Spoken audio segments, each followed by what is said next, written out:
Estamos vivendo ou não uma espécie de juristocracia? Outro dia eu chamei isso de uma oligarquia sufragista, ou seja, nós temos os votos, mas quem administra é uma determinada oligarquia. Quem compõe essa oligarquia? Qual o papel do nosso judiciário nisso? Por que que o nosso judiciário decide todas as grandes questões nacionais? Eu volto a falar, rodou na mesa do STF em 15 dias, marco temporal, tá rodando aborto, rodou descriminalização de drogas, rodou agora imposto sindical e, na verdade, todos os outros grandes temas nacionais, que em geral são motivados pelo executivo e discutidos no legislativo, eles são tratados basicamente pelo STF. Você nem sabe como é que essas discussões são tocadas, porque você não elegeu, você não votou nessas pessoas, e não há nenhum padrão. Né? Via de regra, nos Estados Unidos, um presidente republicano nomeia conservadores para a Suprema Corte e um presidente democrata nomeia progressistas para a Suprema Corte. Aqui não, né? O Bolsonaro nomeia um cara, na verdade, que defende o Bolsonaro. O Lula nomeia o Zanin, que tem certas posições que não combinam com os progressistas, mas na prática ele tá lá para defender o Lula. Ou seja, é um samba do crioulo doido, fica todo mundo muito confuso e a gente não sabe exatamente para onde nós vamos. Não há a mínima previsibilidade. Isso, obviamente, não dá para falar que é o sistema proposto pelo Montesquieu, a ideia de tripartição de poderes não é nada. A gente vive um regime disfuncional. E combina muito o que a gente tratou aqui com o artigo de hoje do Chico Graziano. Então, para fazer a introdução, vou passar a bola pro Chico, e aí o Chico trata do artigo dele, e aí a gente trata hoje do programa disso, porque assim, tem Rosa Weber querendo pautar aborto, mas houve essa discussão sobre marco temporal, que é um tema que você trata muito bem. Há essa discussão envolvendo questão de descriminalização de drogas, etc. Mas a seguinte questão também, as pessoas vão, votam, os parlamentares delas não servem para nada, além de ficar recebendo emenda do orçamento secreto, o poder executivo fica só fazendo gracinha, que é basicamente o que o Lula e o Bolsonaro fizeram aí nos últimos tempos, e o país fica sendo administrado pelo STF. Procede isso, Chico? Procede, infelizmente procede. Realmente é como você falou, não tem paralelo com o que aconteceu. Porque você fala, mas né, na questão teórica disso, modelo tal, não tem nada disso. É uma zona mesmo. Nós inventamos uma democracia que é uma zona, é uma bagunça total.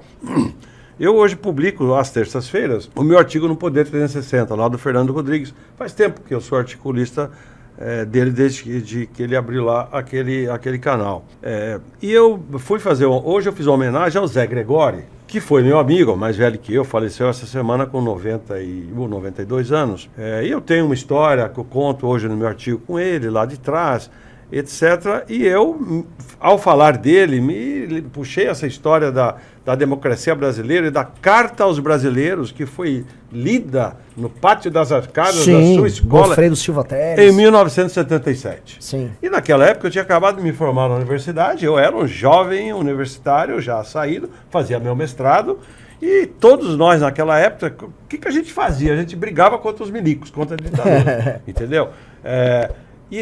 Era o sonho nosso, era a democracia. Quando os juristas, né, se manifestaram através da Carta aos Brasileiros, foi uma coisa assim bacana, e a gente brigamos, lutamos com esses notórios Zés Gregórios da vida, que junto depois com o Fernando Henrique Cardoso, Franco Montoro, Brizola, tudo deu na democratização brasileira. Muito bem. Aí veio a Constituinte de 88, etc. O Brasil virou um país democrata. Puxa vida, olha, eu fugi de polícia naquela época da escola, estudava lá em Piracicaba, na Exalc da USP, né? E eu faço meu artigo hoje, mais ou menos a seguinte pergunta, né? Como se fosse pro Zé Gregori, que está lá no céu, né? Zé, valeu a pena tudo aquilo que nós fizemos? Né? Lutamos tanto, vocês, né, deram o tom, nós fomos atrás daquela molecada toda, brigando anos e anos e anos para dar nisso aqui? Que democracia é essa? Quer dizer, sonhamos tanto, lutamos tanto para ver hoje. O que nós vemos hoje? Nós vemos hoje um Supremo Tribunal Federal desmoralizado. Eu nem sei se é ditadura, é uma desmoralização, ou seja, a Suprema Corte, olha o nome, a Suprema Corte não tem moral nenhuma. Todo mundo mete o pau, caga em cima, é uma coisa bárbara. Começa por quê? Porque os senhores juízes da Suprema Corte, que deveriam ter notório saber e reputação ilibada, cá entre nós, quem lá tem notório saber? E reputação ilibada, que estão na Constituição. A Constituição diz que, para ser juiz da Suprema Corte, do STF, precisa ter notório saber e reputação ilibada. Faça meu favor, né? Eu não vou dar nome aqui também, porque eu não sou trouxa, mas realmente, então, A população, nós estamos vendo isso há muito tempo, fora as funções que acho que a gente vai falar bastante, marco temporal é um bom caso, esses outros todos aí. Então, eu escrevi hoje e escrevi assim, ó, não fico feliz ao escrever isso, mas o fato é que a democracia do Brasil fracassou. Nós temos uma democracia fracassada. Quem manda é o Congresso. Não é o Executivo, porque o poder republicano, o Congresso faz as leis, o Executivo manda e o Supremo cuida da justiça, né? Tá tudo errado. O Lula fica viajando para lá e para cá com a sua senhora, hotéis caríssimos, bem e do bom, agora que é um avião para ir em cama de casal. Poxa vida, pelo menos eu me entusiasmei que ele tá bem lá. Mas, você tá entendendo, Tá funcionando, Renan? né? Tá funcionando, pô, bom pro Brasil, mas agora, que coisa é essa, entendeu? Fica falando um monte de abobrinha, defendendo ditador, e realmente é uma memória de quem tem a minha idade, da minha geração, que lutou tanto contra a ditadura militar. Você vê a degeneração, para falar a verdade, é a prostituição que acometeu a democracia brasileira. Bom, e aí as pessoas escrevem para mim, porque eu tenho lá o Twitter, o Instagram, o LinkedIn, etc. E aí, Chico, como é que a gente sai dessa? Eu não tenho a menor ideia. Não tenho a menor ideia. Eu acho que isso aqui que nós fazemos aqui, que vocês fazem aqui, é um caminho. Nós temos que procurar um caminho, porque isso que se apresentou para nós até então não deu certo, né? Então, acho que é um bom tema, sabe? Eu também vou terminar dizendo o seguinte, não é por isso que o Brasil vai afundar. Eu não acho.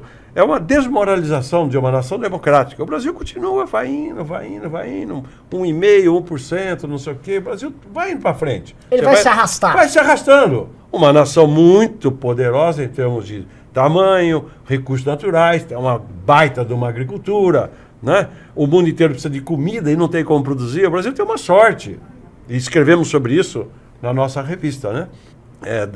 Do valor, do vigor do agro brasileiro. Agora, você já pensou se a gente tivesse um governo que funcionasse, uma democracia bacana, que respeitasse as pessoas, o Supremo ficava lá, os juízes, imagine, um juiz, eu acho que por aí afora, os caras nem sabem quem é um juiz da Suprema Corte, são pessoas sisudas. Sim. São pessoas recatadas, são juízes da Suprema Corte, o Supremo Tribunal Federal. Aqui é uma bagunça, entendeu? Um superstar. Superstar, cara, fica... realmente, eu tô assim, puto da vida e ao mesmo tempo, tudo bem. Eu não perco esperando, não perdi até agora, não vou perder, né? Daqui pra frente. Isso é uma boa introdução, porque assim, vamos olhar, né, o que tá rolando. Esse tipo de tema que é tratado no STF, em geral, costuma ser um tema divisivo na sociedade, que via de regra, o parlamento lida da pior maneira possível. Em geral, esses grandes temas, o parlamento foge. O parlamento também foge porque, na prática, quando ele vai tratar de um grande tema, me parece que ele pensa, o que eu posso ganhar votando num tema impopular? E aí ele vira pro executivo, por exemplo, e exige grana, exige emenda, exige cargo, exige ministério. A gente sabe o jogo que funciona ali. O cidadão, naturalmente, ele só se engaja em temas que são, vamos dizer, muito ou polarizantes, ou temas que são polêmicos. Então, o cidadão vai ficando meio de fora de certos temas que ele acha, enfim, desagradável. Há uma questão técnica, pelo menos eu venho abordando isso, eu vou até te perguntar, porque eu gravei sobre isso hoje também. Tá? Me parece o seguinte, a gente vê a administração dos municípios. Quando você visita uma cidade no interior, todo mundo comenta, assim, é uma reclamação de todos os prefeitos. Cara, quem manda aqui no fundo é o promotor. Em geral tem um promotor, o promotor, olha, tem que fazer um ajuste aqui nisso, tem que fazer aquilo, e o promotor se mete na administração pública de uma maneira exageradíssima. O promotor vai, toma de canetada, o juiz da comarca ali da região vai dando, e o prefeito que se adapte. E a maior parte dos prefeitos sente isso, que eles não têm, vamos dizer, jurisdição sobre a própria prefeitura. O legislativo, em cidades do interior ainda, é composto por pessoas, quando muito, alfabetizadas.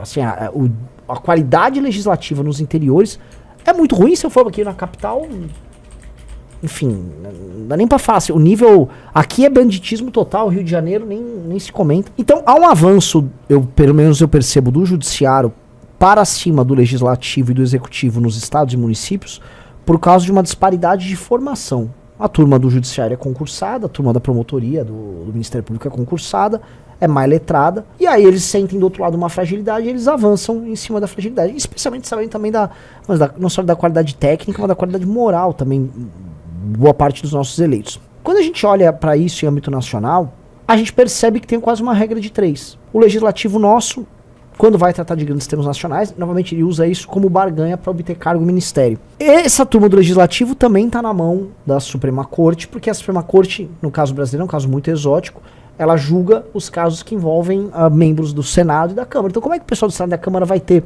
vamos dizer, não é nem isenção, vai ter força ou poder de barganha para, por exemplo, fiscalizar o Poder Judiciário, quando eles, na prática, são julgados por aqueles que eles vão fiscalizar. Não há proporcionalidade. E eles não ousam mexer na ideia de foro privilegiado da maneira como tá, porque eles também preferem que seja assim. Eles, no fundo, não querem questionar nada. E aí, nessa fraqueza de ambos, Poder Executivo e Legislativo, em todas as esferas, a esfera correspondente, pelo menos eu percebo, do Judiciário, avança. Porque é uma burocracia letrada, a burocracia mais inteligente, ela não é eleita, ela não depende da próxima eleição, ela não precisa ter popularidade. E aí eles vão exercendo o que o documento que o Barroso soltou faz alguns anos, deixa claro que é a ideia de, olha, em nome de valores iluministas, nós podemos avançar sobre executivo e legislativo, porque essa é a função das cortes superiores modernas. E aí ele fez isso. Na prática, isso era, no mínimo, motivo de debate anteriormente, e deixou de ser depois que entrou o Bolsonaro no poder, porque quando entrou o Bolsonaro no poder, a imprensa começou a tratar tudo que viesse do STF como a coisa mais linda do mundo, que era uma defesa de direitos humanos e tal. E agora, isso meio que se estabilizou. Eu vejo que a própria imprensa trata isso como uma coisa dada. Essa é a democracia que a gente vive. O regime que nós vivemos é um regime que me parece que é assim. Os grandes temas nacionais são decididos pelo STF, a Câmara dos Deputados basicamente recebe dinheiro e faz algumas chantagens com o Executivo, e o Executivo decide algumas coisas com relação à política de juros, política de preços, alguma coisa de política econômica, política de relações exteriores, política externa, uma coisa aqui de educação, uma coisa aqui de saúde e só. Me parece que ficou meio que isso. E isso é uma coisa muito limitante. E acho que isso ajuda a explicar o fato de a gente não conseguir mudar a nossa própria sociedade, e aí não resolve aquilo que você levantou do nosso crescimento pífio. A gente tem um potencial gigantesco, mas a gente não consegue crescer.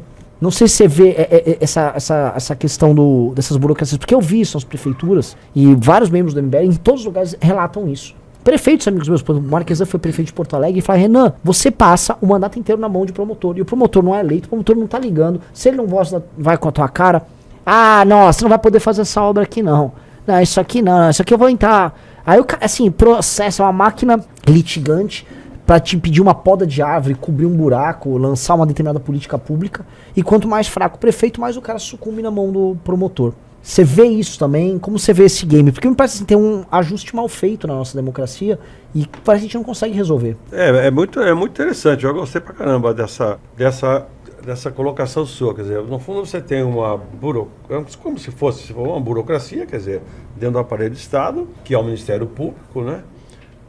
Eles são preparados, eles passam no concurso, não é fácil passar. Não, portanto, mesmo. Passam os melhores, né, os mais estudiosos, etc. E eles não dependem de nada depois, eles têm absoluta autonomia. Cada promotor, ele manda nele próprio, eles não têm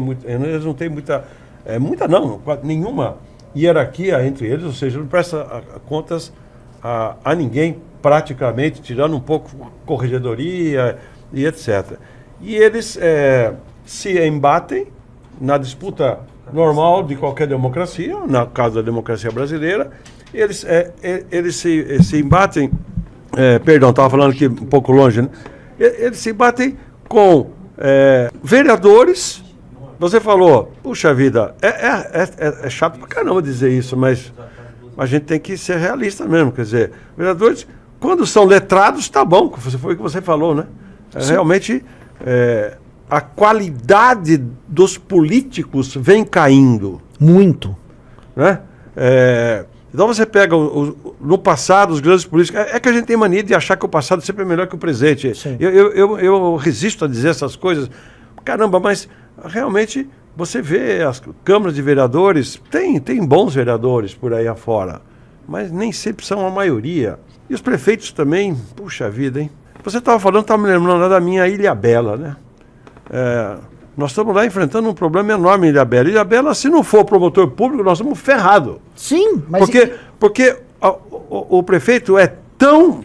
Ele pega aquele dinheirão dos royalties, ele faz cada barbaridade com aquilo, e o Ministério Público fica segurando, não pode, cadê a licença? E a gente fica denunciando para o Ministério Público. Então, o promotor público, ele tem uma função, no caso lá, é essencial, um pouco ao contrário do que você falou. Então, eu não saberia generalizar, mas é muito interessante essa tese sua, de que você tem, dentro do aparelho do Estado brasileiro, né, um grupo, né? Isso, em certo sentido, pode valer para juízes também. Não é fácil ser juiz. Também é um funil difícil. Sim. O cara estuda 3, 4, 5 anos para passar num concurso, né? Então, nós estamos frente aqui. Quando eu falo da democracia nossa fracassou, é mais um elemento. Há uma disputa desigual entre os poderes. E o Ministério Público é quase que o quarto poder, né? Sim. Na prática ele é um quarto poder mesmo. Porque antigamente ele fazia parte do judiciário, mas depois da Constituição de 88 ele tem uma autonomia total, então é como se fosse um quarto poder. E aqui vamos falar o quê? Vamos falar do quinto poder. Você resvalou nele, eu anotei aqui para falar. É o seguinte, o jornalismo brasileiro, acho que tudo isso daí tá bom. Não, o jornalismo brasileiro deu então como natural, naturalizou. Tá tudo errado e tem... Salvo as exceções, jornalistas críticos, como eram os bons jornalistas, parece que você não tem mais. Outro dia eu fui dar uma entrevista lá para o Adalberto Piotto, lá na Jovem Pan, ele me fez a pergunta e depois eu devolvi a pergunta para ele. A pergunta dele é assim, por que a agricultura é tão mal compreendido, por que se fala mal da agricultura? E eu falei para ele, uma das razões é que os jornalistas escrevem cada bobagem sobre a agricultura, que não é possível. O cara não checa a fonte. Aliás, viralizou bem esse vídeo. Rodou bem esse vídeo. Rodou pra caramba. Quer dizer, antes você não fazia pauta, né?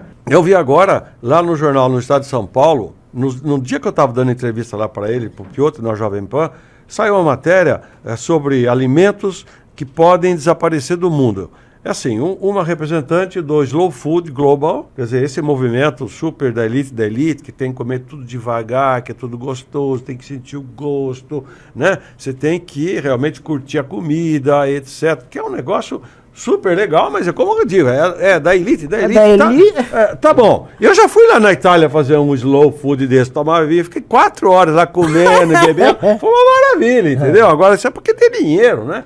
Como é que vai tocar o mundo com isso daí? E aí falou do perigo que o desmatamento e o avanço da agricultura capitalista, do agronegócio, está causando mundialmente, estava falando do Brasil não, mas aqui no Brasil, pega onde? Então está ameaçando alimentos tradicionais, importantes, valiosos, que poderão não ser um deles, a pitanga. Eu estava lendo isso, eu li lá para o Piotto antes de entrar no programa. Piotto, você já viu pitanga? Você não tem visto pitanga por aí à vontade? Eu tenho pé de pitanga na casa dos meus pais. Estava comendo. Aliás, está a época de pitanga agora, inclusive. Pitanga? Depois de pitanga, doce de goiaba cascão. Alimento que está ameaçado pela industrialização. Qualquer lugar você acha goiabada cascão. No supermercado mais rico, custa uma nota, mas tem lá. Sim. Entendeu? Então eu falei, como é que o jornalista publica uma matéria dessa? Pega a fonte, que é essa senhora aí, super bacana, do Slow Food International Global, não sei das quantas. Agora, você publica isso e sai na primeira página do site do Estadão? Que jornalismo é esse? Eu perguntava para o poder. Então, acho que precisaríamos realmente, e isto aqui nós vamos fazer, e eu quero fazer, já estou ficando velhinho, já fiz tanta coisa, mas não vou me aquietar, não. E fico feliz, estou aqui com você, com vocês, né?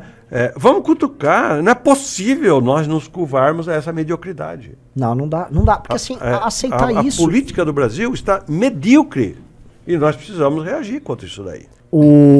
A gente vira e mexe, a gente comenta nas nossas lives sobre a tese de um pensador americano, um pensador polêmico, mas ele criou um conceito que chama de catedral, né? Ele chama, o nome dele é Curtis Yarvin. O que ele chama de catedral? Catedral é basicamente, tal qual na Idade Média, por exemplo, a igreja, e aí o símbolo da igreja eram as catedrais, era a validadora do que era verdade e o que não era verdade. Hoje o que ele chama de catedral é um misto de universidade com jornalismo, e aí a burocracia do Estado, ela pega esse mix de universidade e jornalismo, com os consensos que eles trazem, e ele aplica na máquina pública, independente de qualquer oposição. E lá nos Estados Unidos também trabalha a ideia de deep state, que existe uma espécie de estado profundo, em que as decisões são tomadas pelo executivo, mas elas não são jamais executadas, elas são negadas, e aí um presidente nunca é efetivo. Tanto que, assim como o Bolsonaro ficou assim, eu não consegui governar, fui sabotado. Outro que falava isso era o Paulo Guedes, né? tentava tocar, mas a máquina pública não deixava. O Salim Matar também falou isso. Muito, é verdade. E lá essa crítica existe também, né? O conceito de... Quando a gente mistura a ideia, por exemplo, ó, o que sai das universidades, os conceitos que saem das universidades, misturado com os consensos da imprensa, e aí você pega a máquina do Estado, eles fazem esse mix, e aí sim, basicamente, eles são a verdade estabelecida, você não pode contestar a verdade estabelecida, e qualquer contestação que você faz, ela é ao mesmo tempo anticientífica e populista. Então, você vai para essas discussões que vão parar no STF, o Barroso se comporta como se ele fosse, sei lá, um dos enciclopedistas lá franceses do iluminismo, e nós somos todos uns idiotas. Então nenhuma discussão pode ser feita no Congresso porque nós somos todos idiotas. O problema, assim, para também eu não incorrer numa coisa meio boboca. Via de regra, os nossos representantes, em grande parte, são os idiotas mesmo. Né? Então a gente tem gente muito ruim representando a gente. Mas se a gente dá isso como certo, a gente também vai para a seguinte conclusão. Então nós realmente temos que ver uma ditadura. Escolhe aí quem são os iluminados, ou melhor, não escolhe quem são os iluminados, que eles vão se escolhendo sozinhos, e a coisa fica travada onde tá. Então eu acho que, na prática, as coisas estão se aprofundando muito aqui, porque lá nos Estados Unidos a representação não é tão ruim quanto a nossa. Você pega as sessões do Congresso americano, tem muita besteira, mas assim, via de regra é sério aquilo lá. Aqui a disparidade é muito grande. Assim, a diferença de nível, por exemplo, tava todo mundo comentando sobre o Fufuca, que era um cara que era bolsonarista, agora ele é petista, virou ministro do governo PT. Era um cara que tava na CPI das Americanas basicamente porque ele queria, como é que eu posso dizer, fufucar ali, dar aquela pressionada ali nos acionistas americanos. E, pô, ele é um cara hoje alto clero, um cara como Fufuca, um cara chamado Fufuca alto clero. É um cara que hoje, pô, virou ministro. O partido dele, o progressista, falou por bem, não, parece que é uma boa decisão botar o Fufuca pra cuidar da parte de esportes. Né? Alguém tomou uma decisão racional, considerando que um sujeito despreparado como o Fufuca, eu já vi, a gente já tirou muito sarro dele aqui, é um cara que não sabe falar direito, pô, esse cara é um cara bom pra representar os interesses nossos do PP. No país que você tem um Fufuca numa posição de destaque, o Barroso vai olhar e vai falar, pô, o Fufuca não vai decidir política de nada, né? Os Fufucas, aquele é um bando de Fufuca. Tentar nunca foi um problema para o MBL. Das ações mais inusitadas às propagandas mais disruptivas, nunca tivemos medo de inovar. Nos últimos 3 anos, a inovação virou uma revolução interna. Começou com uma nova formação. Chegou no melhor clube de política do país. E terminou na única revista cultural de direita. Para comemorar, o 8º Congresso do MBL trará uma edição especial da Valete. Com impressão exclusiva e preço acessível, você só poderá adquiri-la um dia na sua vida em um único lugar. 4 de novembro de 2023. Complexo Tempo.